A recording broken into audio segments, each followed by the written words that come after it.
كل جزء نمشات ويكا نمعدك أب نزجاجولو مويا ناي ريل استيت ايجنت عدلاين أقداسن كم زغنة أرجع ليس خزارة بخيني خابتو مكري مالتي نخلت مغنياتات حدا نابنت جزاز شيء سب تدا خوينو جزء شيتوس زيادة تربحي كون سلا زمنه ويكا كون سلا زدلي أبتي بعزوناي مشات جزء بعد مويا أفلتو زلوا تمكرو زلوا رديت زلوا كبزواسا أنت دا أجيرو زيادة بأربعة زغنة من قدي جزء شيتو قال قال خير حدا نص عنك أربعة أنت أتبل realtors in attempting to secure a listing shall not deliberately mislead the owner as to the market value تبلانا زي عباية حاجة زي أنت اللي قات ما كمسلكا متشم إذا business اللي عميل كاس دليها هجي حدا عميل كمسكا خلو تعميل كا مستصفو مسباقويز مسكا جزوسي لابنت 300 شح كتوصل تخيل جزات خوينا 350 شح شيء طايد الأخوان السبز هجي نسخة مع الموياها خم موياها تاجزات أسمع كتسمع لك كبابيا كتفورت لك تعلاق أنت كم المثل نس كم هذا مثلا تمساسل تزغنا جزاوتي الناس أسيرك ناتكون نتقرب زخل واجا ريكومند تقبلوا نتخيلها نايجدنا يكونن نتي ليستينج ايجنت نتي باير ايجنت نبلو بملو كوميشن كخفض نغوشيت كجبر وي واقع داقا خجبر مسلي حجي اب سرحنا انتاينا ترقيو نرئز لنا اتي ليستينج ايجنت نتي زغصرو بعد مويا بعلو خيلو زعبا ناي عداقي حيزو نزبس ايجنت جن ابت كونترات نغوشيت كم زقبر واقع داقا خمزاتو إيزو برزولو مالتي نابنت كنيها داون بيمنت خطغم تخل 5% مو 85% 95% دي خاطر لك اعتدال هو نخلك حكا تغينو تا مجمر تزقبرا ناتكا كريديت بروفايل برايو تي ناي بعدا جزي خاسي ناي مخفال كان زي مخفال كان تاريخ مالتي ازي يزري كم سب يفلتكاني جن تي ناتكا بروفايل ويكا تناتكا دحربايتا اب تلك اخاداي مخفل تاريخك ريو ابو ساني زبصح مالتي حجي انتايو حدا لاي دي سوفت وير استدانو كريديت سكور نبلولو فايكا سكور يزبال زياده ابي مسلكاتو دعوي واه ابتوم كريديت استابليش كغورو زغلو ابتوم بقع دموز زهلوهم ابتوم نتي داون بيمنت زغونن كلوزينج كوست دما بريبيد ريزيرف لا كتورحن كومو تزغلو زيوم بقى قرباتيوم نخغزون صغاب يبلومن توداديرومون بدرجه نايتي كريديت دحربايتهم تي انترست قرب يفالالو نبر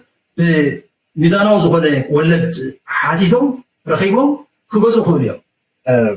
ناي فاينانس ويكان مورجيج ملكات كومون اب ريل استيت لك مويا عليكانا مقومتي تمرتخان سماركايو موياتاتن سلازي نابتي ريل استيت انت تكورنا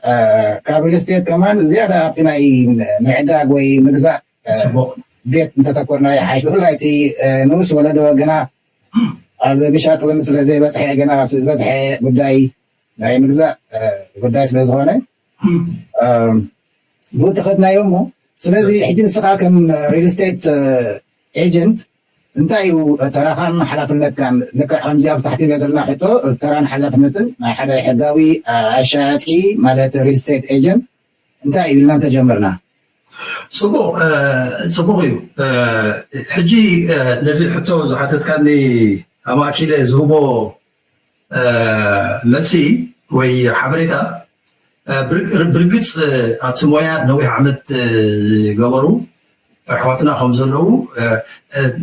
من البات بحدث صوتاق قبرو قلناهو كبزي وتبعتاي تراكي مثل نخلتي قيرنا نرداء وعلى مسيقرتا ብዙሓት ካብዚ ናተይ ንላዕሊ ተመክሮ ዘለዎም ከም ዘለዉ ርግፀኛ እየ ከምኡ ድማ ነዚ ሞያ እዚ ሓደሽቲ ኮይኖም ዝኣተውዎ እውን ክህልዎ ክእሉ እዮም እሞ ምናልባት እቲ ኣነ ዘመሓላልፎ መልእኽቲ ብፍላይ ነቶም ሓደሽቲ ነዚ ሞያ እዚ ከም ሞያ እንተዳ ሒዞመልዮም ኮይኖም ንምዝኽኻር እቲ مويا انتايو كابت بعد مويا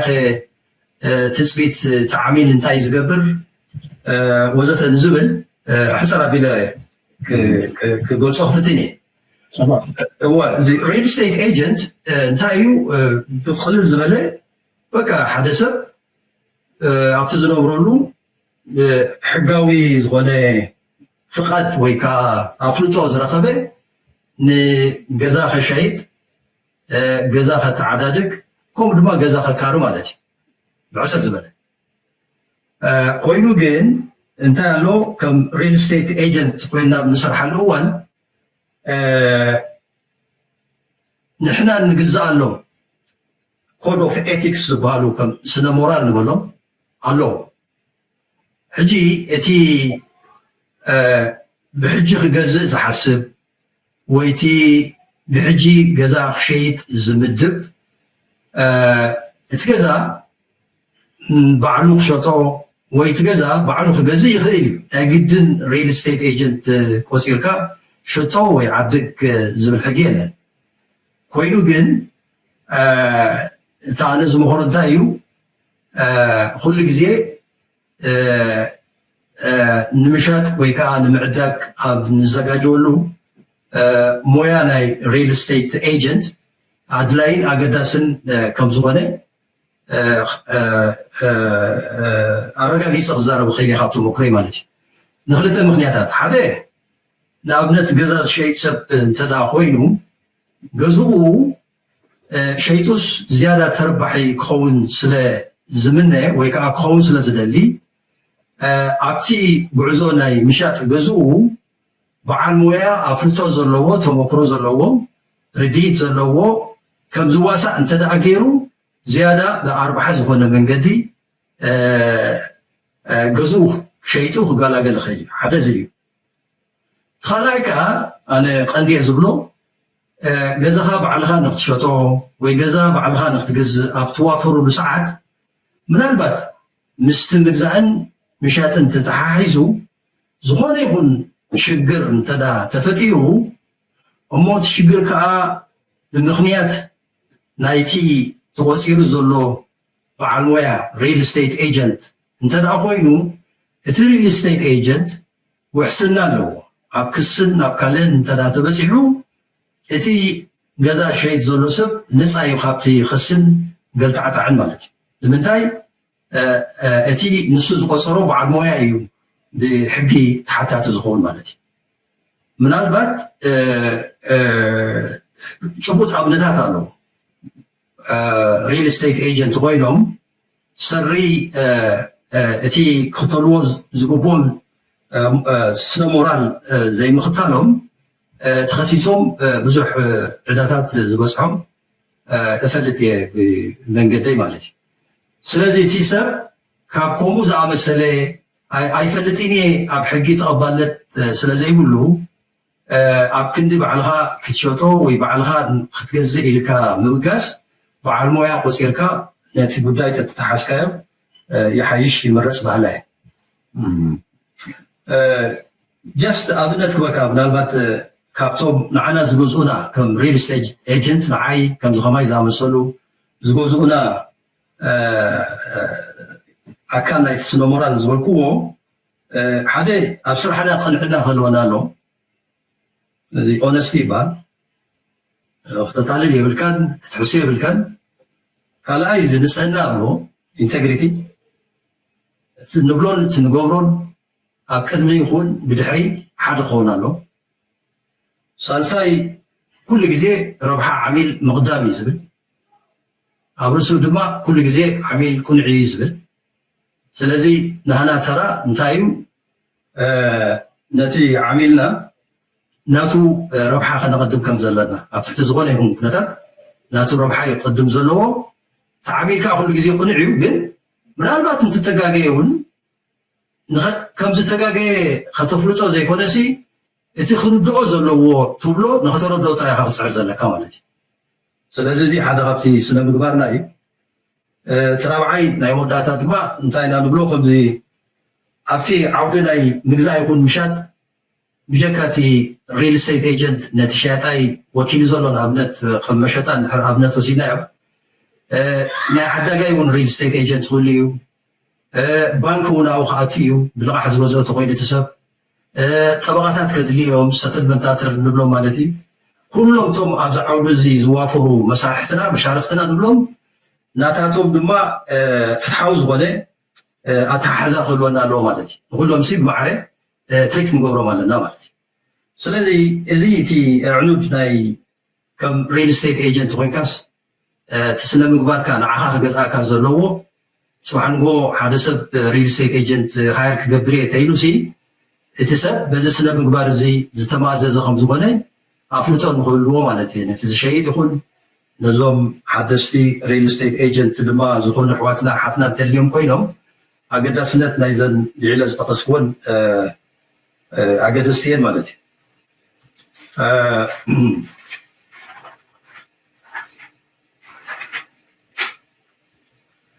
ሕጂ እቲ ኮድ ኦፍ ኤቲክስ ንብሎ ተወልዶ ሓወይ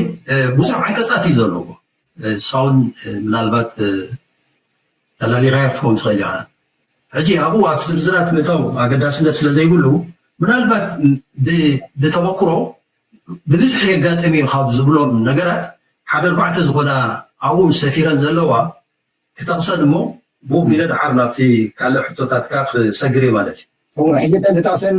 ዘለካ እተን ጌጋታት ዘጋጥማ በቲ ኤጀንት ድን ወይስ በቲ ዓዳጋይ ወይ በቲ ዓሚል መን ኢኻ ክጠቅስ ንኩሉ እየን ዋላ ነቲ ሪል ስቴት ኤጀንት ይምልከታ እየን ንዓሚል ይምልከታ እየን ዓሚል ክብል ከለኹ ብክልቲኡ ወገን ማለት እዩ ከም ሸያጣይ ኮይኑ ዓሚል ክኸውን ይኽእል እዩ ከም ዓዳጋይ ኮይኑ እውን ዓሚል ክኸውን ይኽእል እዩ ማለት እዩ ብፍላይ ከዓ ንኣብነት እዛ ሕጂ ሓንቲ ዓንቀፅ ኣላ ዓንቀፅ ሓደ ንኡስ ዓንቀፅ 4 እንታይ እያ ትብል Realtors in attempting to secure a listing shall not deliberately mislead the owner as to the market value ትብል ኣላ እዚኣ ዓባይ እያ ሕጂ እዚኣ እንታይ የጋጥመካ ምስለካ መቸም እዚ ቢዝነስ እንዲ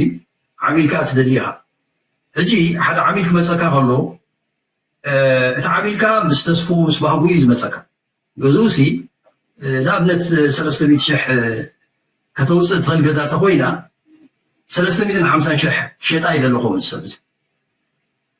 ሕጂ ንስኻ በዓል ሞያ ኢኻ ከም ሞያኻ እታ ገዛት ኣፅኒዕ ከተፅንዓ ኣለካ ከባቢኣ ክትፈልጦ ኣለካ እቲ ዕዳጋ እንታይ ከም ዝመስል ምስ ከምኣ ዝኣመሰላ ተመሳሰልቲ ዝኾና ገዛውቲ ኣነፃፂርካ ናብቲ ክውንነት ክቐርብ ዝኽእል ዋጋ ሬኮመንድ ክትገብረሉ ትኽእል ኢኻ ማለት እዛ ገዛ እዚኣስ ምናልባት ኣብ ዕዳጋስ ማክሲሞም ክሳዕ ክንዲዚ ከተውፅእ ትኽእል ትኸውን ኢልካ ናትካ ሞያዊ ዝኾነ ምኽሪ ክትቦ ትኽእል ኢኻ ተረዲኻ ኣለኻ ንሱ ግን ኣይ ኣነ እኳ ብከምኡስ ከውፃእ ኣይክእልን እየ እንተኢሉካ በታ ንሱ ዝበላ ክትከይድ ትግደድ ኢኻ እንታይ ፀገም ኣሎ መስለካ ምእንቲ እቲ ዓሚል ናብ ካልእ ከይከይድ ኣብ ክንዲ ንስኻ እቲ ክኸውን ዝኽእል ነገር ትሕብሮ እሞ ብምሕባርካ ድማ ምናልባት ኣብ ዕዳጋ ምስ ወፀት ኣብ ግዜኡ ኣብ ሰዓቱ በቲ ዝተገምገመ ናብኡ ቅርበት ዘለዎ ተሸይጣ ካብ ዝገላገልቲ ሰብ ንስኻ ተዓሚል ክኸደካ ስለ ዘይትደልዮ በታ ንሱ ዝበለካ ሊስት ትገብራ ማለት እዩ ሕጂ ሊስት ጌርካ تفلتها مالت تعداقان نتي واقع كسورة خمزة يخيل عب مسرح تا جزا لنوح جزي عداقات الصنع زي شاط أيدما واقع العلت سلز غلط مسيز رياون سلز السان جزي يخسر له مالتي عماويل ون يخسر له مالتي سلزي أمود أتا نسخان عوا حجز كايون نسون كم تزدليو عبايتا عيت تكبرن كلت يوم تكون لهم مالتي جزيهم ما بقيكم لهم مالتي سلزي ثلاثة مخرن تاعها بزتها على كابتن اتدليت نايتي شاطاي حبقنا تأتيها نسخاجن بقى اتي كتشيوتو تخذليا تبلو واقع كتصعطلو سي على كمالته صغير كاتراي نابكال خي كدكا بتزبلكا نزجيب كاس اللي حكى مو لنا من ثلاث ورحي تصبيها عندنا نابتعداقا كنت مخادم ويم دما تي شاط ايون بقى كابتعداقا هو صاخلي مالتي سلازي زيرو سي كلتي خا كسراتاتو سلازي ذا ن عميل كتحزيلكا نحنتي نبرت كابواقا للعلي كتشيت تخيليالكا تسفاهيبكا عميل محز كابتغمو وداتي بزل مالتي سلازي حنتي صراح تريا مرمتاون كدليا هي مالتي سلازي إذا عكس زيان عنها تحجزنا يجا مقانو تحبرنا لا مالتي خليت عنكس حدا نص عنكس تشعته زيها بزعبا معكب مستيرا والسنديات توقع داتبن realtors shall not knowingly during or following the termination of professional relationships with their clients one reveal confidential information of clients or two use confidential information of clients to the disadvantage of clients or three use confidential information of clients for the realtor's advantage or the advantage of a third party unless clients consent after full disclosure or realtors are required by court order or it is the intention of a client to commit a crime and the information is necessary to prevent the crime, or it is necessary to defend a realtor or the realtor's employees or associates against an accusation of wrongful conduct. هذه أمانة في حبشة community እቲ ትናና ፀቢብ ስለ ዝኾነ እቲ ኮሚኒቲና ሓደ ስለ ዝፋለጥ ሰባት ሓገዝና ከም ሰብ ሞያ ክመፁና ከለዉ እዚኣ ኣብ ግምት ከነትዋ ኣለና ክንገልፀሎምን ኣለና ንሕና ከም ሰብ ሞያ ኣብዚ ስራሕ ዝተዋፊርና ዘለና ነቲ ተተሓሒዝናዮ ዘለና ጉዳይ የድሊ ዝተባሃለ ሰነድ ኣብ ንሓተሉ ሰዓት ምስጢራውነት معكاب نايت سند نحن حلفنتين جديتان كم زبنة مردوتي نحن كوميونيتي صبغي بحاله نحياتو متأمن هالليو التي يدلي استوبهاله ناي فاينانس يكون كله ناي كريديت يكون كله ودات بتشبوت حبريتا أبمها عايشي قرني مالتي نحن خاتم ريل استيت ايجنتس نزل قدايزي تنكاغي كنحزن لنا ولا نفلت نقول ولا نقرارب نقول ب حلفنت نزهبك حبريتا بحلفنت كافتحزو صبوق يوترايز يكونسي حدا خابتي معنا زغزانا جديتان حقن قانون متكاس ادلاي وابطا جديتان حقن زبلكايا تشيبولا قرب صفت كنا بلا خوين سمعني تي مشتراودنت معقاب زبل حقاو بخانو حقاو كلنا خا مقصعته خم زلو قومون ناي فقط لو ناي منطالن ولا خال سبنتات حقاوي مقصعتي كم تسعبون طبعا ما ويك فوت لهم هذا تي حبريتا ناي غنزب يكون ناي كالي يكون ناي سوسا سكرتي نمبر قصر خا يكون غنكون نتي وكيل كان نتي اشاطاي تبوسي متأمن خونا لو مهنياتو زغون ناتكا حبريتا ناي فاينانشال انفورميشن كاوا حلفو نخال كحلفو بحقاوي بحق سلا زي فكاد ስለዚ ሕዚ እውን ዘቕፅዖ ስለ ዝኾነ እዚ ሓላፍነት እዚ ግዴታ እዚ ሞራል እዚ ከም ዘለዎ እቲ ዓሚል ክርዳእ ዘለዎ ምባል እዩ ከትረዳልካ ኢለ ብርግፅ ትኽክል ኣለኻ እዚኣ ብጣዕሚ ኣገዳሲት እያ ብድሕሪ እዚ ናብዛ ዓንቀፅ ሓደ ንኡስ ዓንቀፅ 12 ክሰጋገር እየ እዚኣ ኸ ሓዳሽ ተርእያ ኣብዚ ስራሕና እንታይ ትብል when entering into listing contracts realtors must advise sellers and landlords of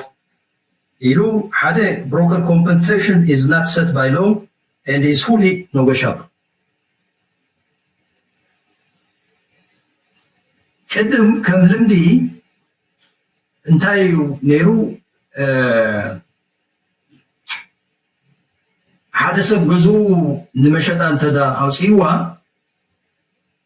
ከም ልምዲ እቲ ዝሸይጥ ምስቲ ኤጀንቱ ክንደይ ክኸፍሎ ከም ዝኾነ ምርድዳእ ይገብር ማለት እዩ ኣብነት 5% ካብቲ ሽያጥ ክኸፍለካ እንተዳ ኢልዎ ከም ልምዲ እቲ ኤጀንት ነቲ ሸያጣይ ዝወክል ንበል ኣብነት 2.5 ዝወስድ እንተዳ ኮይኑ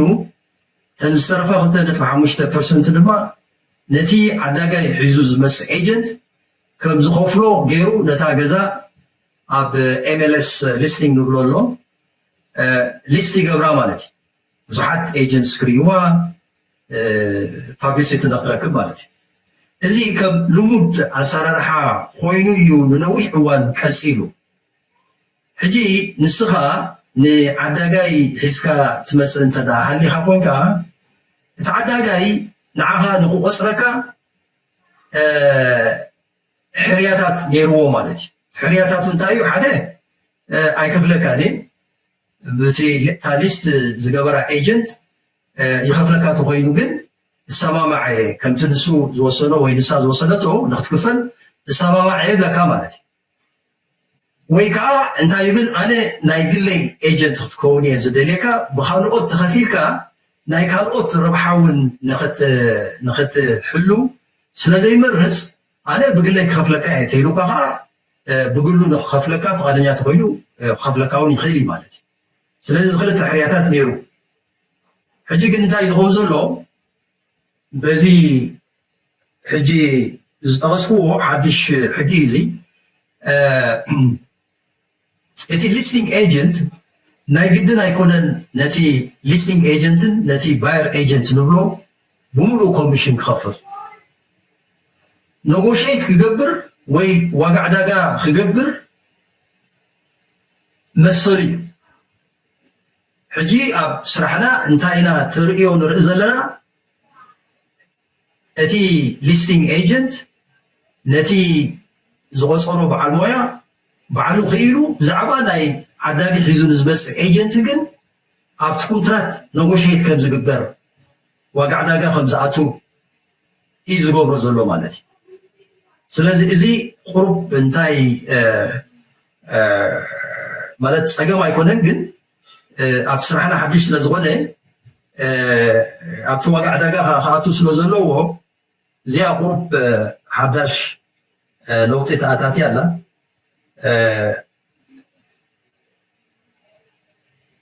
ፀገሙን ኣይኮነትን ግን ኣብ ናይ ትገዛ ንክሽየጥ ዓደግቲ ኣብ ምድላይ ናታ ኣሉታዊ ዝኾነ ፅልዋ እውን ክህልዋ ክእል እዩ ንምንታይ እንተኢልካኒ ንኣብነት ሓደ ኤጀንት ባየር ኤጀንት ኮይኑ እታ ገዛ ኣድቨርታይዝ ክትግበር ከላ እንተደኣ ናይ ባየር ኤጀንት ኮሚሽን ዘይከፍል ኮይኑ ቅድሚ ሕጂ እንታይ ንገብር ነርና ማለት እንታይ ክግበር ይከኣል ኢለ ግምት ኣነ እቲ ኤጀንት ናብ ባየር ኤጀንት ከላይ ክኸፍል ፈቃደኛ ዝኾነ ሊስት ዝገበረ ኤጀንት ገዛውቲ እዩ ነቲ ዓሚሉ እናዘረዘሩ እዮም ምክንያቱ እቲ ዓሚሉ ክኸፍሎ ፈቃደኛ ይነበረን ኣይኮነን ክኽፈል ከዓ ስለ ዘለዎ ኮነ ኢሉ نابتي نباير ايجنت ون كخفلي زبل ريل استيت ايجنت ايو غزاو تحاري زر ايو مالتي تردي هالها حجي نتي شياطاي كم زابسل ايجنت مسكينه تاغزو زي ريا زولو مو possibility لاي عدكتي زو حدو زولو كون كله يقول له مالتي هنا تو بزحات مسيو ما كنت زريوا سوسو تراي مسيو كم زريوا يقبر سلازلو مالتي ابتي كومبيتيشن قرب لاي وحزي رايتي يوحد سلازلو مالتي تردي هاني رجي زيا حداش لوطيا تاتاتيا نصرحناونا لنا نغوشيت نقبر لنا ግን አሞርዳታ ኮይና ትፈጽልያ ትመስል ስለዚህ እንታይቲ ማኽረይ ባየርስ አለውና እንድሕሪናሲ እቶም ባየርሱን ከም ኤጀንት ኮይና ንኽንገልግሎም ንኽኸፍሉና ድፌት ክትፈጥረና እያ ማለት እዩ ምክንያቱ ክኸፍሉና ፈቃደኛታት ኮይኖም ብኦም ስለ ንኽፍል ኣሎ ዝበሃል ገዛውቲ ብሙሉ ኣርኢና ኣብ ዝሓፀረ እዋን እውን ንሳቶም ገዝኦም ገዚኦም ክገላገሉ ይኽእል ማለት እዩ እንተና ዘይከፍሉና ኮይኖም ግን ክንክፈልካ ስለ ዘለና ኣብቲ ናይ ዋጋ ዕዳጋ ክኣቱ ስለ ዝኾነ ቁርብ እዚኣ ነቲ ዕዳጋ ከመያ ክፀልዎ እንታይ ክትከውን ምስ ግዜ ክትረአያ ማለት እዩ ካልአይቲ እንታይ ትብል the fact that buyers and tenant agents or brokers even if compensated by listing brokers or by sellers and landlords may represent the interest of buyers tenants زي هانتا ولا listing agent فقالني خوينو نتي buyer agent ون كومبلي انتبله نتي buyer agent نايكليتيوم ربحا اما اكيليو نتي ጉዳይ ክሕዞ ዘለዎ ንምንታይ እትሸጣይ ውን ይኸፍሎ ስለ ዘሎ ኣብዚ ቁርብ نسمعتنا قرب كتغرينيا ون قرب ابرخنا بلالهم سي تشيبولا مجمرتا بذكاء المتن زيت موزن لها تمرتي زيادة عن تسمويا ويكا اتمويا نزلو ايجنت زيادة قرب بحقل ابز زلو سمعتي يتعذب تقن مبزحتي يوم غزا خبوزو زداليو يوم بخلا درجها كشتو زداليو ون اللو حجي معهم تتكوري مخري ويتمرتي انت قبرنا يا حيش هجي نعملت بتقرينيا ون زي ليستين ايجنت خلق لها وكيل شات اي مالت مخانو نتي شات اي وكيل ليستين ايجنت زبال ليست مالت كا عداغا يوردو مالتي سلازي نتي باير ايجنت بلازو لها نتي عداغا يوكل ايجنت مالتي باير ايجنت ناي باير ناي عداغا ايجنت وكيل مالتي سلازي زيام يوم تي ناينزنا ولا عم تلمدنا يا مصبوغ يو مناتو بوس سراح بزح زي ليستن ايجنت باير ايجنت يبال وي سيلر ايجنت سيلر ايجنتن ليستن ايجنت حد عينتهم مالت هو درجات تورارسي هو ليست زغبر تغزاك شيتيو نايتي شاتاي كاوكي سلازي ليستن ايجنت او هلو نايت شاتاي وكيل خون خير سلازي بزخونه خوينو زكان انتم نابتي ناي معداك زلو قالسي سمعتنا نخم عدت غيرنا من قمتنا تخينا زحاشه قوني سمعني نابنت تم مالت كن غزا مغزوم حجنا ابنسي كم حتى زلعل عدا غزا زلي سب بخلل زبل مغد يزرب زلو انتي كغبر زلو انتي مجبر كغبر زلو ነገር انتي كلاي كغبر زلو ነገር انتي كغبرو زي كل ነገር كنتاي خغاغيو زي كل ነገር كنتاي زياده بقول زبل زياده نسمعتنا ማለት ابزي كساتفا سلا زخلاي لي صبالا مولا ابو غسنا انكيد ابز عدي غزان لمغزا كم قدم عبدنا زغبر زنبره كاش بكاش ابز عدي ግን كاش بكاش زغزا يلن ማለት ሳይኮነሲ መብዛሕቱ ልቃሕ ሓቲቲ ገዛ ዝገዝ ስለዚህ ገዛ ንምግዛእ እንተዳ መደብ ኣልዩ ሰለስተ ነገራት كدليا حانتي تا كريديت نبلا تسبسي جزا نخجز انت دا يقرب عليو خوينو وي ديليت عليو باغا عليو خوينو نزمص كريديت كل وسي اغداسيو كريديت مالتا مالتيو كلنا نفلطو مسلني ناي كريديت كارد زي بلنا يكوننا كلنا خيدي بوحدسي حدا سلسته استفلالي عينت كريديت مو بوحدو خا ناي 24 اوارح عدم زلوو انت تخايل دما تي سلسته كريديت كارد نولو ناي استفلالي عينت كريديت كارد تخوني يمرص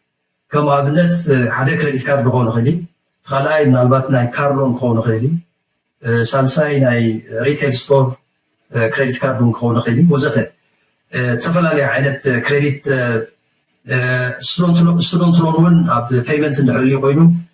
كم كريديت قصار غير قوم سلازي حدا بزي كريديت لقح كركب اسقام سلازونه كريديت اقداسي يا حتى حجي تكريديت ما نمتى اقداسي زغون حدا نابنت حدا نخفق دلكاي عليك حسي مسيو غزا نختجز حتيت كايوس حرا يلو تقبيلوس نابنت كنديها داون بيمنت تقمت 5% مو 85% 99% دي خاطر لك حتى اللي هو نخلك حكا انت غينو تا مجمر تاز قبره ناتكا كريديت بروفايل برايو تي ناي بعدا غزي خاسي ناي مخفال كان زي مخفال كان تاريخ مالتي ازي يزري كم سبب يفلتكاني ግን እቲ ናትካ ፕሮፋይል ወይ ከዓ እቲ ናትካ ድሕረ ባይታ ኣብ ተለቂሕካ ናይ ምኽፋል ታሪኽካ ርኢዩ ኣብ ውሳኔ ዝበፅሕ ማለት እዩ ሕጂ እንታይ እዩ ሓደ ናይ ሶፍትዌር ዝተዳለወ ክሬዲት ስኮር ንብሎ ኣሎ ፋይካ ስኮር እዩ ዝበሃል እዚ ፋይካ ስኮር እቲ ዝወሓደ ትሕቲ 600 ክሬዲት ስኮር ክህልወካ ኸይዲ زي تحماق نبلو مالتي 670 كساب 740 زقاماقم تخوينخا تصبوغ يزبال لعلي 740 تخوينخا ازي تصبوغ يزبال إذا حج انتايو لقاح نختركب يخلك تراي زي كونسي نتي لقاح تخوفلو واقاون يغنس الكاي مالت انترست ريت ولد اب تحتتلو ساعات انت دات كريديتكا ازي تصبوغ كوينو زتحت ولد نختركب عدل يخستلكا مالتي انت رات كريديتكا حما كوين جن نايجينك جزي انتيلكا حدثي انترست ريت رغبو لعلك بلي ابرسو دما منالبات تخطقمطو زلكا داون بيمنت ويكا تخطقمطو زلكا ناي جزا رسها جنزب اب تتعدقو زلها جزا كاب 5 ميتاوي ناب 10 ميتاوي ناب 10 ميتاوي نخطقبرو ختقدل يخا مالتي سلازي نزيئن نموقات تازبلصت انتايا بستخاله متن كريديت مهلاو طراي يكون دما نت كريديتكا بغبو محس مستنقاد مالتي نت كريديت سكور كها وي نتي نت بناي مخفال كان زي مخفال كان قمت زوسد دما لعلكم زغون مغبار مالتي سلازي زين بتعمي اقدستين نزين المغبار دما منالبات كربهم بانك انتولو بانك خيكا حتى تكالي كم زمدة بالندمو لقح سلازد يني ناي لقح مركابي عدل كميو لكا حتى تكالي وي كم زغماي سد مويا وز مصر انت اليوم كوينهم دما نصومون بعلهم قايد كوبلهم كل يوم كمون منالبات افران كنو خالوت ابزو خبابينا ابتو ماياس وافرو كلون سلازغلو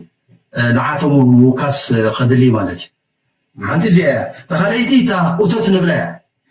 اوتوت مالت انكامي حجي تي لقح كتحاتت كلها من بمرتا كريديت كا امزريو تقبلنا تالو دي يقولون انت اللي وخي خندينا واقع نقفلو وزته نموسان مالتي كالاي اوتوت كي علو دي بوعدي توتوتو ساعه توتوتو ساعه زخل لقح نخنبوسي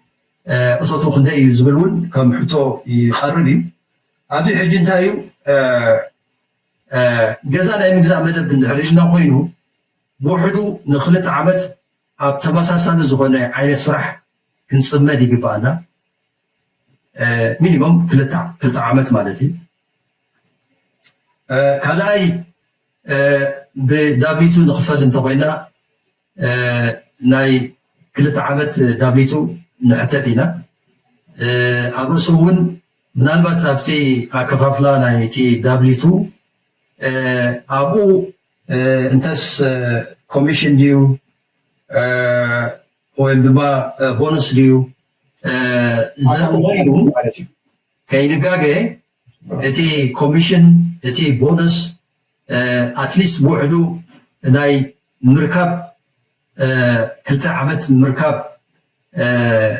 ከም ዘሎን ንዝመፅእ ከዓ ክቅፅል ምዃኑን እቲ ዘስራሕካ ስራሕካ ምስክርነት ክህብ ኣለዎ ማለት እዩ ተዘይኮይኑ በተን ቤዝ ሳላርካ ጥራሕዮም ኣፕሮቭ ክገብሩካ ማለት እዩ ስለዚ ሓደ ሓደ ግዜ እንታይ የጋጥመኒ ሰባት ዳብሊቱ ሒዞም ይመፁ እሞ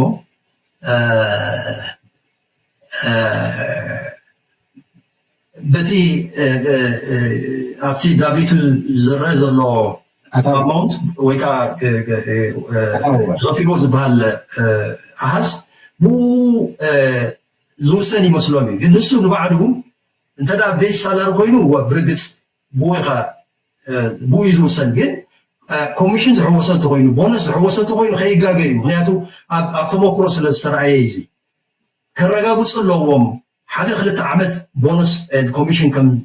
ከም ዝተረኽበ ካልኣይ ከዓ ንዝመፅእ ኣትሊስት ብውሕዱ ክልተ ዓመት ክርከቡን ከም ዝኾነ እቲ ኣስራሒኦም ይሕተት እዩ ስለዚ እቲ ኣስራሒኦም ፈቃደኛ ክኸውን ኣለዎ ንዝመፅእ ከም ዘለዎ እንተዳ ቀፂሉ ተመሳሳሊ ዝኾነ ቦነስ ናይ ምርካብ ዕድሉ ፅቡቅ እዩ ዝብል ደብዳቤ መሰለይታውን ይሕተት እዩ ስለዚ ኣብ መንጎ ዝተሸገሩ ስለ ዝፈልጥ እየ ነዚ እውን እቲ ሎን ኦፊሰር ኣቓልቦ ክገብረሉ ስለዘይኽእል ግልፂ ኮይኖም ነዚ ነገር እዚ ክፍትሽዎ ክኽእሉ ኣለዎ ማለት እዩ ገለገለ እናብራህናሎም ክንከይሲ ማለት እቲ ዳብሊቱ ክብል ፀናሕካ ሰማዕትና ብሉ ክኸውን ወላ ብዙሓት ብፍላይ ኣብ ኣሜሪካ ዘሎ እኳ ዝፈልጥዎ እንተኾኑ ዳብሊቱ ማለት እቲ ዓመታዊ እቶትካ ዝርኢ ኣብ መወዳእታ ዝወሃበካ ጠቕላላ ድምር ናይ ዓመታዊ እቶትካ ዘርኢ ምዃኑ እዩ ናብ ታክሲ ክትመልእ ከለካ ክንደይ እቲኻ ኣብታ ዓመት እቲኣ ዝብል ምስክርነት ዘርእየካ ካብ ኣስራሒኻ ወይ ኤምፕሎየርካ ዝወሃበካ እዩ ዳብሊቱ ኣብ ካልኦት ዓለማት ኣብ ካልኦት ሃገራት ከመይ ይሰርሕ ቁርብ ኣይፈተሽናን ብዝኾነ ኮይኑ ግን ኣብዚ እውን ይሓቱ ኣለዉ ገለገለ ሰባት ካብ ኤውሮጳ ክኾኑ ይኽእሉ ናይ ኣሜሪካ ድዩ ናይ ኤውሮጳ ድዩ ናይ ምንታይ ዝዛረቡ ኣለኹም ብግልፂ ጥራይ ዘይኮነስ ወላ ብስቴት ከም ዝፈላለየ ሕጂ ኣብ ቨርጂንያ ዘለካ ችኮላ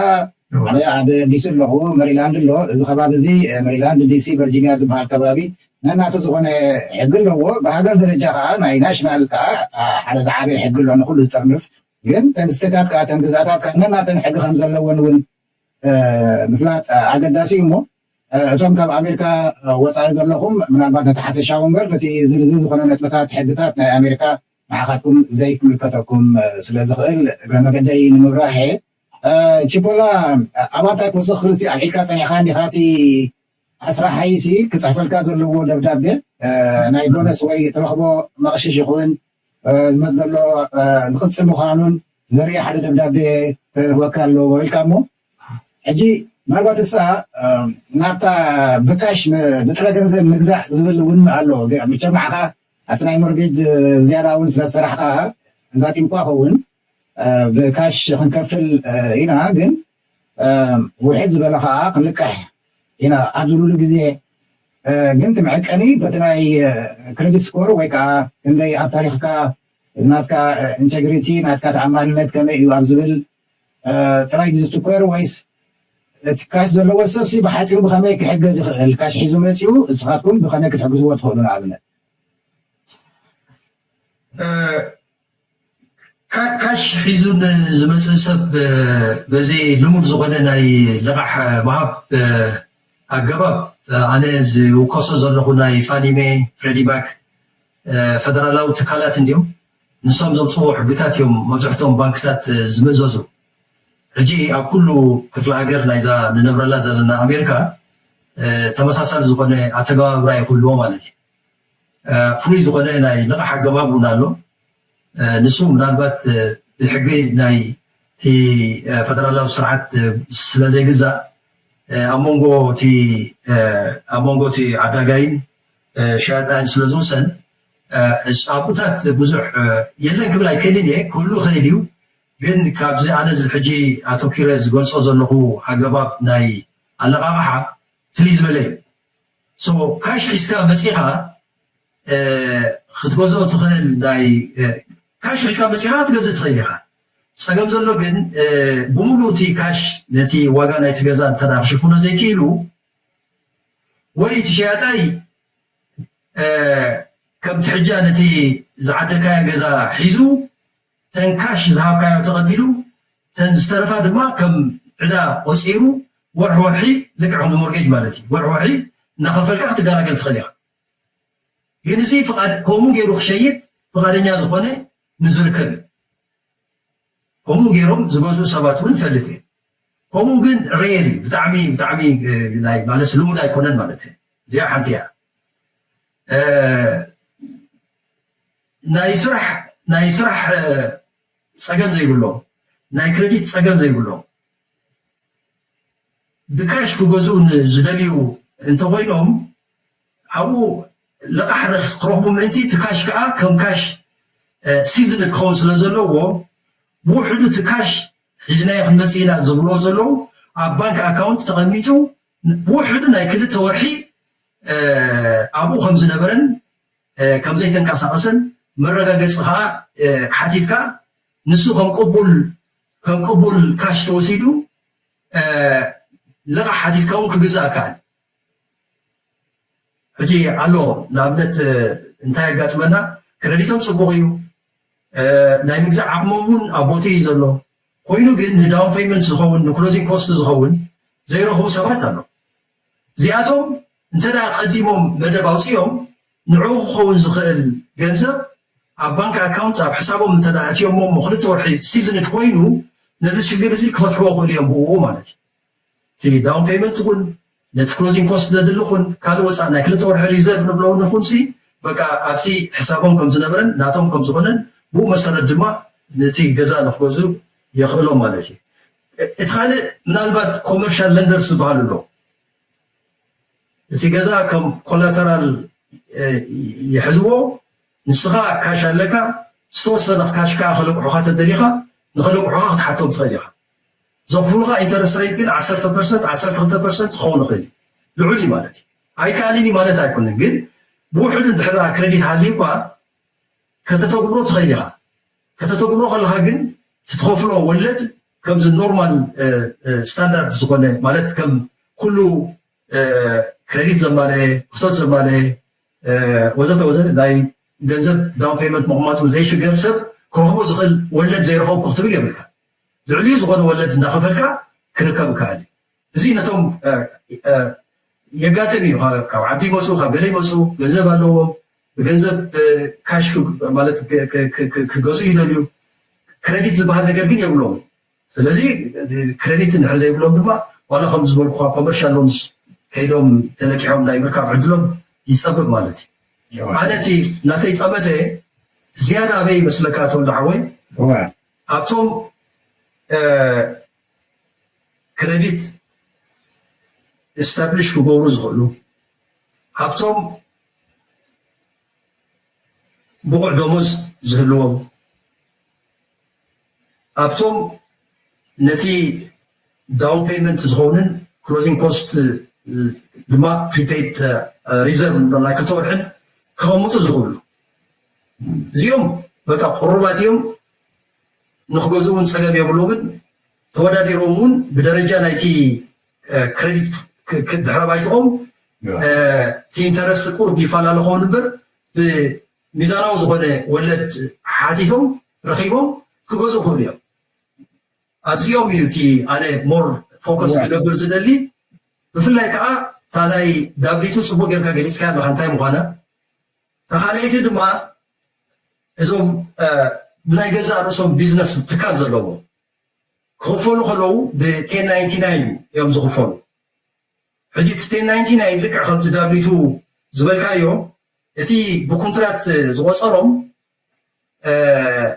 ዓመት ታክስ ክምላእ ከሎ ንዕኡ ወፃኢ ስለ ዝኾነ ንዓቶም ከዓ ኣታዊ ስለ ዝኾነ እሞ ቀለስካ ክኸፍሉ ስለ ዝግብኦም ብሕጊ ይግደድ እዩ እዛ ፎርም 1099 ዝበልኩኻ ክንደይ ከም ዝኸፈሎም ተረጋግፅ ሰነድ ንክህቦም ማለት እዩ ንሱ ኢንካም ታክስ ክመልእ ከሎ ከም ወፃኢ ከርያ እዩ ንሶም ከዓ ኢንካም ታክስ ክመልኡ ከለዉ ከም ኣታዊኦም ከርእይዎ ክግደዱ እዮም ማለት እዩ ሕጂ መብዛሕትኡ ንህና ኣብዚ ከባቢና ዝነብር ኣብዚ ቀረባ እዋን ዝመፀ መንእሰይ ዝዋፈረሉ ስራሕ ወይ ናይ ትራክ ምውናን እዩ ሓደ ካብቲ ዝርዮ ማለት እዩ ካልእ ካልእ እውን ክኸውን ይኽእል እዩ መብዛሕትኡ ግን ኣብዚ ናይ ግሊ ስራሕ እዩ ብኮንትራት ተቆፂሩ ዝሰርሕ ሕጂ ኣብዚ ዓብዪ ፀገም ኣሎ እቲ ፀገም ከዓ ዝስዕብ እዩ ኣብቲ 1099 ፎርም ሓደ ሰብ ንኣብነት 90,000 የእትዩ ክብል ይኽእል እዩ ኮይኑ ግን ኢንካም ታክስ ክመልእ ከሎ ወፃእታት ኩሉ ኣከኣኢሉ 20,000 ገዛ ሒዘ ከይደ ክብል ይኽእል እዩ ሕጂ ናብ ባንኪ ከይዱ እቲ 1099 ፎርም ዝበልኩካ ሒዙ ናይ 2 ዓመት ከዓ ሰልፊ ኢምፕሎይ ስለ ዝኾነ ታክስ ሪተርን ክሓትዎ እዮም እቲ ታክስ ሪተርን ምስ ረኣይዎ ኣብኡ በቲ ግሮስ ኢንካሙ ዘይኮኑ በቲ ጠቕላላ ኣታዊ ዘይኮኑ ዝኸዱ በቲ ንፁር ኣታዊ እዮም ዝኸዱ ሕጂ እቲ ንፁር ኣታዊ እዩ እንተዳ ከም ዝበልኩ 20,000 ኮይኑ ዓቕሙ በቲ 10,000 ትወሰን ኣሎ ማለት እዩ ብ20,000 ከዓ እንታይ ዓይነት ገዛ ክገዝእ ዋላ ሓንቲ ገዛ ዘብዝኦ ነገር ኣይኮነን እዚ ብቑዕ ኣይኮነን ማለት እዩ ስለዚ እንታይ እዩ ዝምክር ኣነ እዞም ብከምዚ ዓይነት ኣከፋፍላ ዝኽፈሉ እንተ ደኣ መደብ ኣልይዎም ኮይኑ ገዛ ንክገዝኡ ቅድመ ዝግጅት ክገብሩ ኣለዎም ቅድመ ዝግጅት ዝብሎ እንታይ እዩ ኣትሊስት ብውሕዱ ን2 ዓመት መጀመርታ ናብ ሎን ኦፊሰር ከይዶም ገዛ ናይ ምግዛእ መደብ ኣለኒ ክረዲተይ እንታይ ይመስል ክብሉ ኣለዎም ክረዲቶም ኣብ ፅቡቕ እንተ ደኣ ሃልዩ ኮይኑ ወይ ክመዓራረ ዘለዎ እንተልዩ ኮይኑ ንክመዓራረ ዕድል ይረኽቡ ማለት እዩ ካልኣይቲ ድማ ኣነ ክነብረሉ ዝደሊ ከባቢ ሪል ስቴት ኤጀንት ከምዚ ከማይ እንተዘራረቡ ፅቡቕ እዩ ምክንያቱ ናይ ክንደይ ዓይነት ዘወፅእ ገዛ ክገዝእ ከም ዝደልን ዋግኡ ክንደይ ከም ዝኾነን እቲ ሞርጌጅ ከይመፁ ከዓ ብግምት ክንደይ ክኸውን ከም ዝኽእልን ስለ መረዳእታ ዘለና እቶቱ ከዓ እንታይ ከም ዝመስል እውን ክንሕብሮ ንኽእል ኢና ግን ናብቲ ሎን ኦፊሰር ከይዱ ኣነ ክንዲዚ ዘውፅእ ገዛ ክገዝእ ዝደሊ እቶተይ ክንደይ እዩ ክኸውን ዘለዎ ኢሉ ክሓቶ ኣለዎ ማለት እዩ ሕጂ እቲ ሎን ኦፊሰር ክነግሮ እዩ እቶትካ ንፁር ኣታዊኻ ክሳዕ ክንዲዚ እንተ ደኣ ኮይኑ ናይ ክንዲዚ ዝኣክል ልቃሕ ክትረክብ ትኽእል ኢኻ ነዚ ገዛ ዝውን ክንዲዚ ዳውን ፔይመንት ከፊልካ ክትወፅኦ ትኽእል ኢኻ ብሎ ማለት እዩ ሕጂ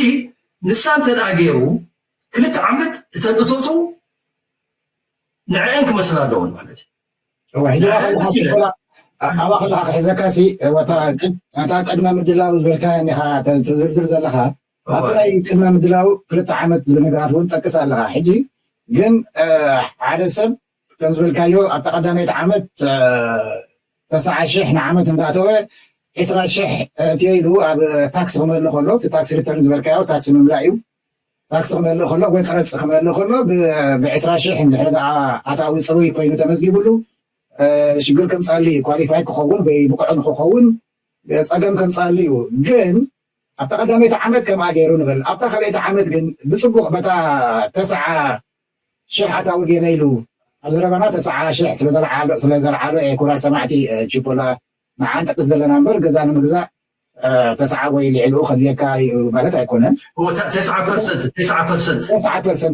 እዩ ዘለዎ ቦታት ኣይኮንኩን ዝነስሮ እወ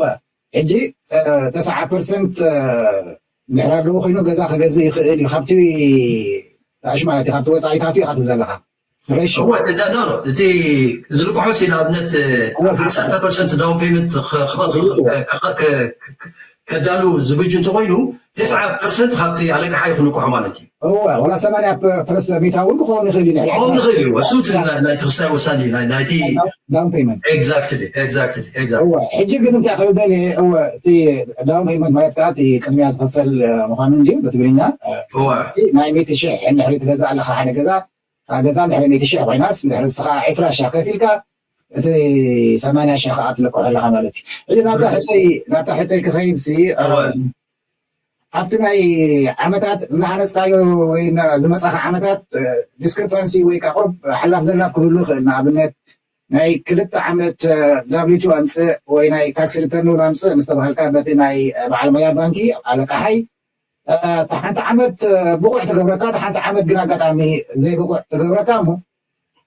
ግን ብፍላይ እታ ድሕረወይቲ ዓመት እንድሕር ዳ ብቑዕ ትገብርካ ኮይና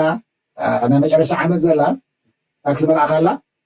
ስለዚ ብኣ እውን ክትቅፅል ከም ትኽእል ምልክታት እንድሕር ኣሎ ኮይኑ ከምቲ ቀዲምካ ዝበልካዮ እውን ብኣ ስራሕ ኢኻ እዚ ሒዝዎ ዘሎ ስራሕ ቀፃልነት ዘለዎ እዩ በዛ ናይ ነብ ዘበን ኣትይዋ ዘሎ ኣታዊ ብኣ ከም ዝቕፅል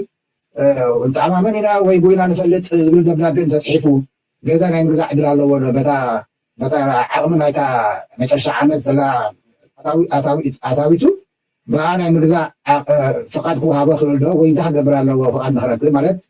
ልቃሕ ንክረክብ ገዛ ንክእል ብጣዕሚ ፅቡቅ እዚኣ ብጣዕሚ ኣገዳሲት ሕቶ እያ ክልተ ነገር ሓደ እቲ እቶቱ ካብ ዓሚ ሎሚ ክሓይሽ ኣሎ ካብ ዓሚ ሎሚ ክሓይሽ ኣሎ ተረዲኻ ኣለኻ ዓሚ ብዙሕ የእቱ ነይሩ ሎሚ እንተዳ ጎደሎ የእቱልዩ ኮይኑ ሕማቕ ምልክት እዩ ነቲ ኣለቅሓይ ክውስኽ ግን ፅቡቕ እዩ ሓንቲ እዚኣ እያ ካልኣይ ሰልፊ ከምዚ ናይ ገዛ ርእሱ ትካል ስለ ዘለዎ እዚ ሰብ እዚ እቲ ናቱ እቶት ካብቲ ብደሞዝ ተቆፂሩ ዝሰርሕ ንሓደጋ ዝተቃልዐ እዩ እቲ ደሞዝተኛ እዩ በታ ደሞዙ እዩ ዝቕፅል ዘሎ እዚ ግን ተኣታዊኡን ወፃኢኡን ክፈላለ ስለ ዝኽእል ነቲ ኣለቅሓይ ማለት እየ ሓደጋ ኣለዎ ሕጂ እንታይ እዮም ዝገብሩ ናይ 2 ዓመት ኣቨሬጅ እዮም ዝወስዱ ማለት እዩ ንኣብነት ዓሚ 50,000 እንድሕር ዳ ትገብር ነርካ ኮንካ ሎሚ ዓመትካ 100,000 ተጌርካ ብናይ 100,000 ኣይኮኑ ንዓኻ ልቓሕ ንክትረክብ ዝውስኑ ብናይ 75,000 እዮም ልቓሕ ንክትረክብ ዝውስኑ ማለት እዩ እቲ ናይ ዓሚ ትሑት እቶትካ ነዚ ናይ ሎሚ እቶትካ እንታይ ገብሮ የትሕቶ ማለት እዩ ተረዲኻ ኣለኻ ስለዚ እዚኣ ክጥንቀቑላ ኣለዎ ንኣብነት ገለገለ ለቃሕቲ ዋላ ከምኡ ኮይኑ እቲ እቶትካ እውን ከምዚ ናይ ሎሚ ወሲዶም እንተፍቀዱልካ እውን እቲ ሰብ ክርድኦ ዘለዎ እቲ ትኸፍሎ ወለድ ነቲ ሪስክ ወይ ከዓ ሓደጋ ንብሎ ስለ ዘንፀባርቕ ካብቲ ንቡርካ ልቓሕ ንክቡካ የፍቀዱ ስለ ዘለዉ እቲ ትረኽቦ ዓይነት ኢንተረስት ሬት እውን ኣብ ሃገ ከይከውን ይኽእል እዩ ስለዚ እታ ደንቢ እንታይ እያ ትብል 2 ዓመት እንተዳ እቶት ኣልዩኳ ወይ 2 ዓመት ተመጣጣኒ ክኸውን ኣለዎ ተዘይኮይኑ ሓላፍ ዘላፍቲ ኮይኑ እቲ ሎሚ ተእትዎ ዘለካ ዝያዳ ኮይኑ ክርከብ ኣለዎ ካብቲ ትማል ዘእተኻዮ ማለት እዩ ካልኣይ ከዓ ኣቨሬጅ እዮም ዝወስዱ ንሕቶካ ተመሊሰልካ ማለት